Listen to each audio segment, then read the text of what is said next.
talk about wealth of knowledge. You bring it all together. Put the work in now to get yourself structured and organized and documented. We need to grow this top line. There is no one size fits all for this industry.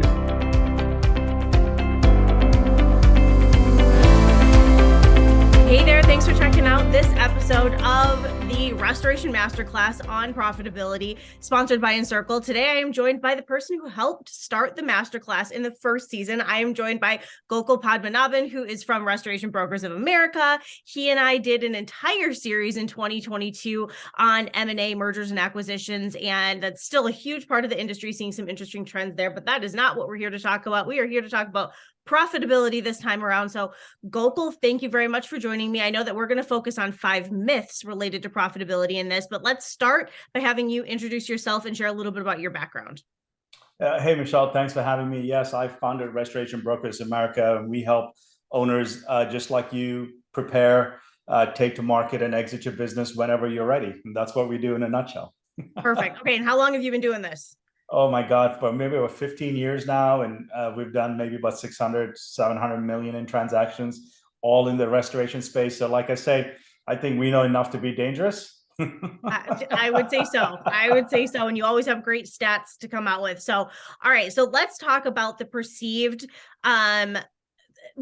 people perceive between growth and profitability. Sometimes people perceive like, all right, I'm in a growth period, I'm not going to be profitable in here. Is that true or false? What should owners be looking at when they're in a growth phase as it relates to profitability?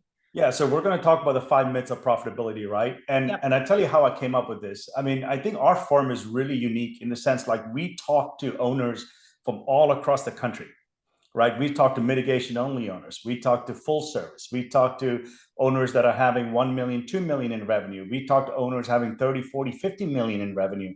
We talk to owners that have 1 office, or we talk to entrepreneurs that have 6, 7, 8 offices, right? So we have this unique kind of bird's eye view of how people run their business. Even though we are in the business of mergers and acquisitions, we got to understand somebody's business before we can actually position it and sell it and maximize its value. So we're constantly looking at companies all the time. And there's some certain myths in our industry on profitability, right? And the first one you just mentioned, right? Growing versus profit, revenue versus profit. And I hear this all the time with our owners, like, hey, we lost money last 2 years because we were on a high growth phase. And so there's your first myth, right? We're growing, so we're not profitable, right? I think there's a myth that every time you grow, your profits have to decrease. And I know growth is kind of like this hungry machine and you got to keep on feeding it. Yep. But, if you grow your profits, it's actually a better way to grow your business, right? Because growth for the sake of growth is not really efficient. And I'll tell you what, I mean, I've seen companies that are growing at 20, 30% a clip, but they're making very little money.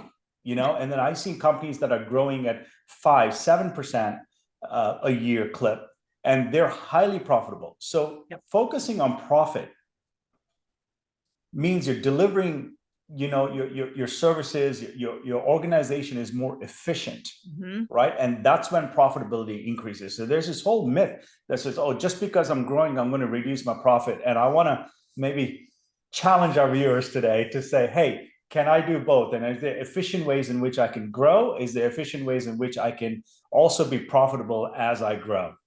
Okay. All right. So who should be watching profits in the company? I feel like that is like accounting 101 type question, but I think that gets lost in the weeds. Restorers are very work-minded and what's going on in the field and all of those things, and often not thinking about numbers. So who should be looking at profitability and those kind of numbers?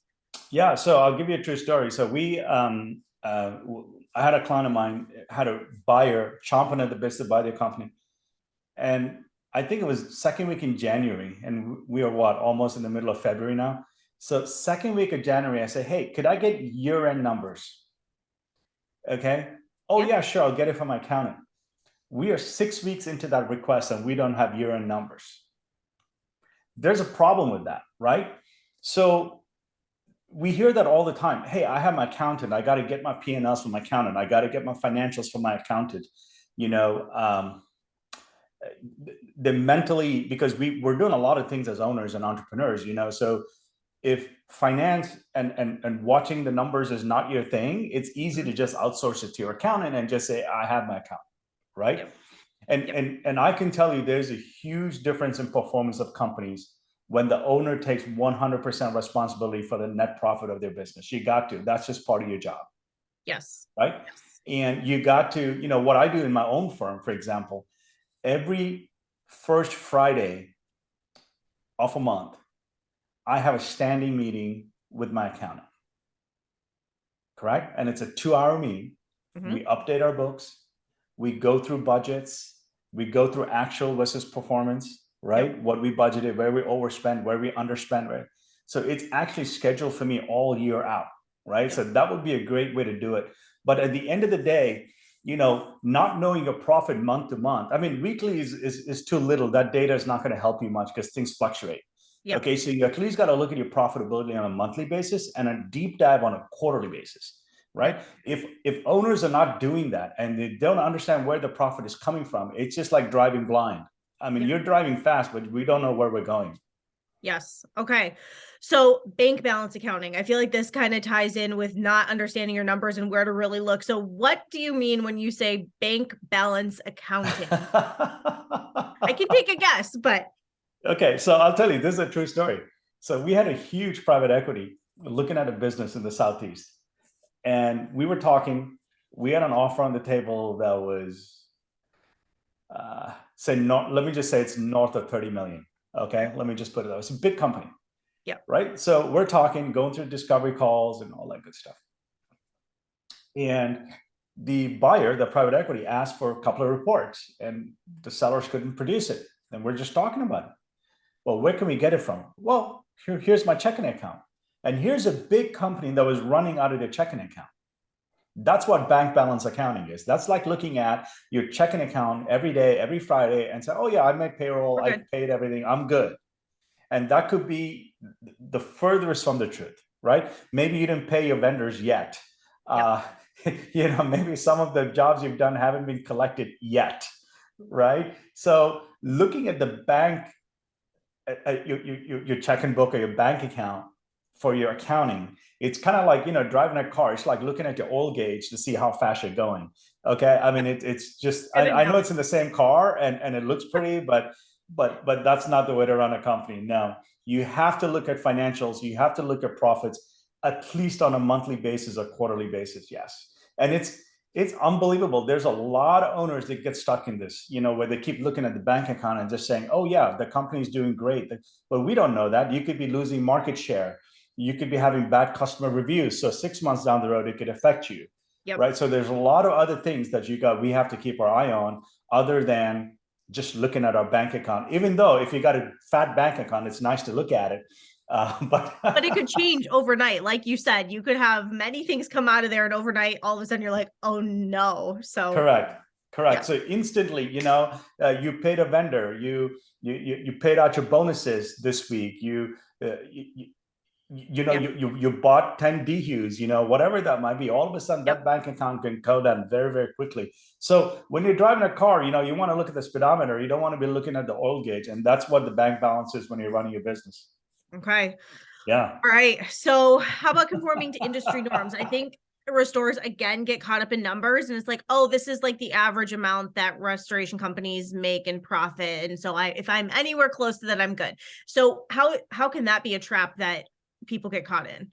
Yeah. So this is really interesting. So we talk to entrepreneurs all the time, right? And I hear this almost on a weekly basis, correct? Hey, Gokul, we're normal, just like any other restoration business, we're at 6% margins.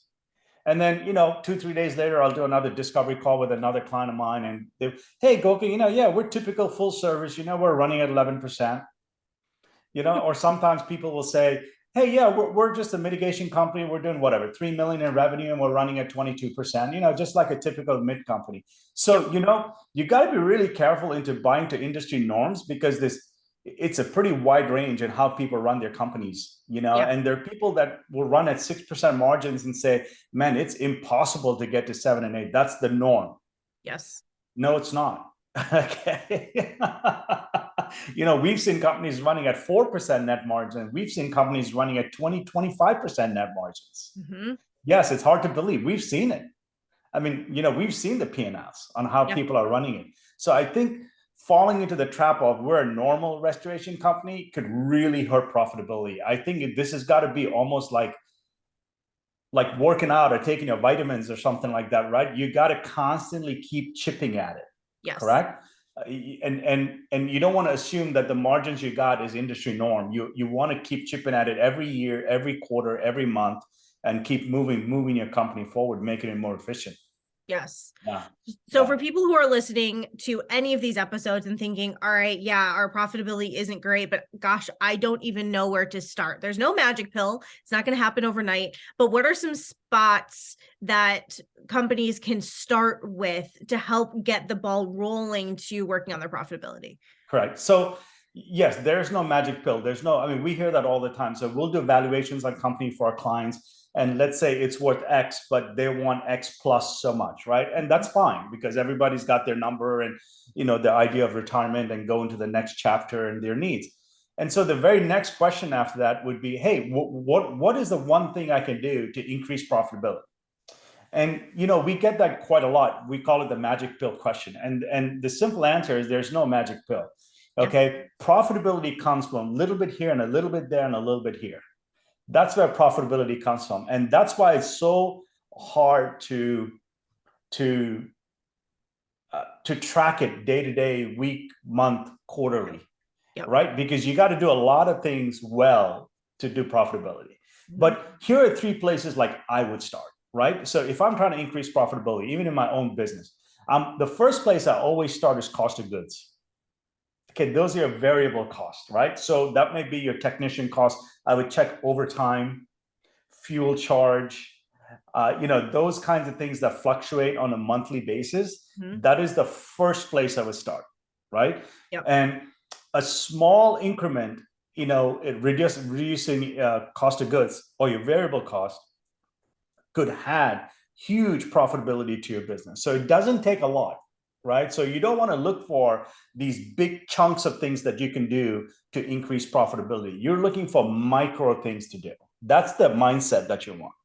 Correct. Yep. And so one of the things I always tell my clients about this is, look at every dollar you save as $6 of revenue that you just increased in your business. If you start looking at every dollar of expense in the terms of revenue dollars and sales dollars, you'll start to see where all the leaky holes are in your business. Okay. We just sold a company, I don't know, about 3 months ago in Michigan. And the owner there just salted the earth. Great guy, still friends till today. That's what we did with him. That one exercise, we worked with him for 2 years. He had about $4.5 million in revenue running at under 10% margins. And we said, hey, we can definitely get up there. We went through his P&Ls and looked at every dollar as $6 of revenue, right? So for example, if you're getting ready to hire someone at, let's just use an even number, 100 grand. Yep. That person has to produce 600,000 in revenue just to break even. That's not even to show profit in the company. Okay, so let's say you go buy a new truck for 50 grand. That truck or that asset has to produce 300,000 in revenue just to break even. So looking at every single expense dollar as a sales dollars is the best mindset to have as an owner. It puts a whole right? So different. There's your first place to look at, right? Yes. Then correct. you can look at estimating, correct? Usually that's a leaky bucket when we look at companies all over the country. And you see one that is kind of has better margins than some others. Estimating is one of those places where maybe you're leaving money on the table. You may want to, send somebody in your firm to train, get better training, or you yourself may want to go get better training to see what are the line items that are allowed and maximize all your billing for your jobs. Like that would be an easy place to look at.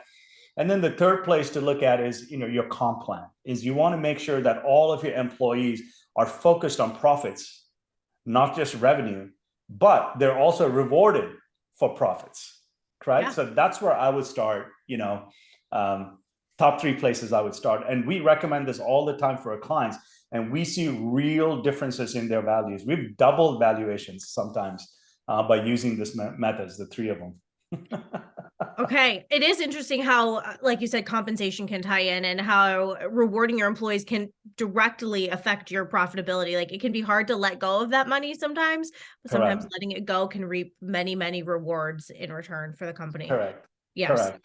Okay. So for us, profit sharing, even in our firm, profit sharing is a huge part of our comp plan. It always has been since day one. Okay. Hey, if we all do well, if the company does well, we all do well. So everybody is focused on profits. I like it. Yeah. Okay. Yeah. Anything else you want to add to 5 myths about profitability? Anything related to profitability? Anything at all? I could talk about profitability all day, but Yes. But I know you wanted to keep this rapid fire masterclass 15 minutes. This is where we start. Okay. Yeah. And I know I sent you some material on it, and you could definitely upload it, for your viewers to download and look at a few things. And yes, you got to stay, the reason us entrepreneurs take the risk and the stress and all the things that go with starting a business is to make sure that we have a profitable business, to do the things we want to do and take care of the people that we want to take care of. Yeah. Right. And it all starts with profitability. And that's really what I want to leave your audience with. It all starts with profitability. Without profitability, none of the things that you want to do within your business, in your church, wherever it is you want to be doing it, your family, you want to help other people in your community, it all starts with having a healthy, profitable business. Like I tell my staff team all the time, dig a moat, build a castle. That's what you got to do. I've heard that one a few times. Gokul, thank you very much for all your wisdom as always. I look forward to catching up with you more. Have a great rest of your day.